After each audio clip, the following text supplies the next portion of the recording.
We will review both constructors and then discuss what a destructor is, which is a counterpart to constructor in this lecture.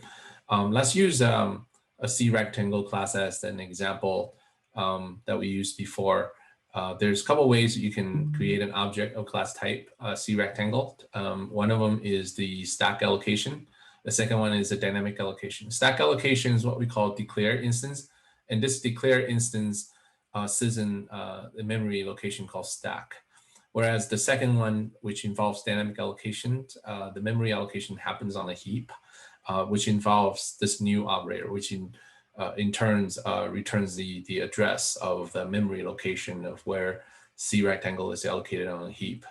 Anyhow, both instances, they invoke what's called the default constructor, which involves no parameters at all.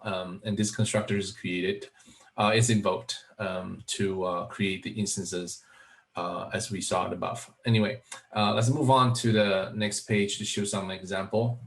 And using the example that we did before with C rectangle, this is the entire class in the abstracts here.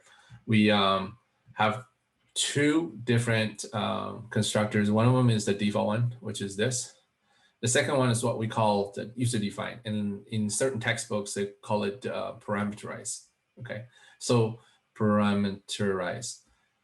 So if there are no parameters associated with the constructor, then that constructor is called default. For either one, you can take them outside of the class itself, class definition itself, and have both constructors be defined outside of the class using this class scope. It's the same thing as well with the parameterized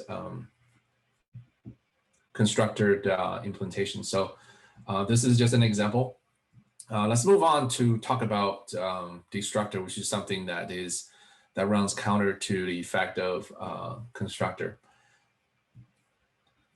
All right, so what is a constructor? A constructor in C++ is a member function in a class that deletes an object. They're typically called when a class object goes out of scope, such as when the function ends, such as when the program ends, or even when a delete variable is called on the class, right? So if you have a C rectangle instance, and this instance was dynamically allocated, and then you call a delete on that rectangle instance, this will actually invoke what's called a destructor. So with that, let's move on to a couple of the properties associated with this. So first of all, a destructor comes with a tilde. This is not a typical member function, as destructor doesn't take any arguments and it doesn't return anything. So if you see something with a tilde and with the name of the class and with a parameters in it, and that is not a destructor. In fact, that's not even compilable. So make sure that you identify what a destructor is. You cannot also declare these constructors or destructors rather with a static or const keyword. Like I said, there's no returned type either. Destructor is basically where all of your dynamically allocated variables are deallocated. The reason why we say dynamic variables is because if there's any variable that is not dynamically allocated but statically declared, these variables automatically go out of scope. So we don't have to worry about them. Destructors is when you manually, like this is really manual, right? You have to physically call delete on these dynamically allocated variables. And a lot of times it takes place in destructor such as this. So this is where you invoke your dynamic deallocations, right? Let's look at a couple of examples in the next page to illustrate this. All right, so this is an example of a C rectangle where you see a default constructor as well as a default destructor. Now, this default destructor is not something that you need to supply every class with.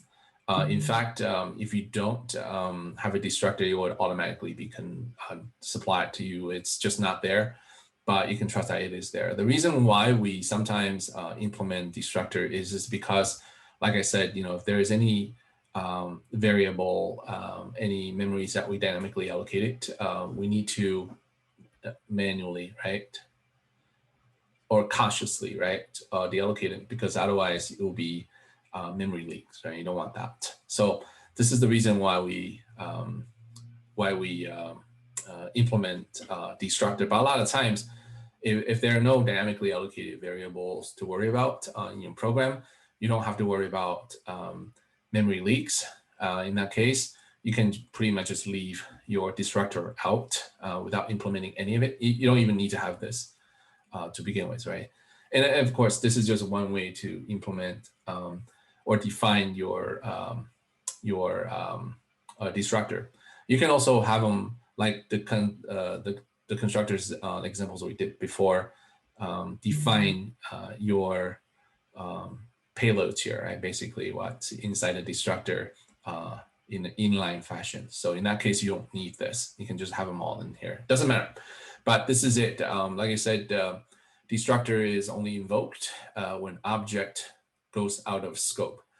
This could be an object sitting inside a function, or the entire program itself pretty much ends, right? So this will call a Destructor. Or let's say if you have an object and a delete, right, is call, and this is a small d here, or a block containing local variables end, and that local variables is sitting inside this block with a curly braces is in there. And as soon as this block ends right here, your dynamically allocated variable calls the delete on that variable, and that delete, which calls the Destructor, will be invoked. So this is a Destructor example. We're going to look at and code example to physically illustrate this.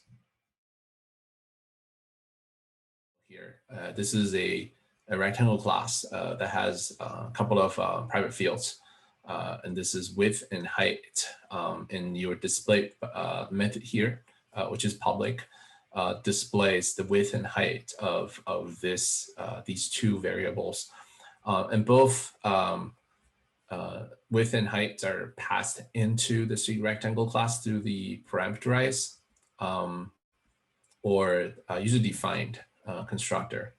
We also have a Destructor here, and Destructor doesn't really have anything here other than just printing out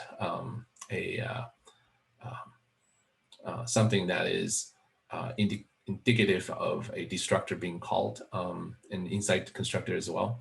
Your this operator, which is a pointer, this is not an operator. This is actually a pointer pointing to an instance of the C rectangle class at runtime. Since this is a pointer, we use the arrow notations here to set the width and height variables here. So your main class is very simple. It has 3 lines, actually 2 lines. This one declared a instance, right, of crect, right, C rectangle instance on stack. And this is very important. We're not using dynamic memory allocations here. And then we call upon its methods, rack.display, to display these two, right? And that said, and the program ends, right, returning 0 to the end. Now, since this instance of C rectangle is not allocated on a stack, regardless whether it is on a stack or heap, when the program ends, by default, its default Destructor is called. So we should be able to see like inside Destructor, the C out there display on the console. So with that, let's quickly run it. We should be able to see as soon as this one is created, we should see inside constructors, and then we can see the C out inside the display. As soon as return 0 is called upon, this rectangle Destructor is called, and then we should be able to see inside Destructors here. So that's the give it a run and see what happens. All right, now we're seeing this inside constructor, and when the display is called, we'll see these two, as well as when return 0, leading to the ending of the program is executed inside Destructor. This entire C line is out. Okay, all right, so this completes the illustrations of a simple C++ class. with respect to the life cycle of this object from its constructor to its method to when its destructor is called.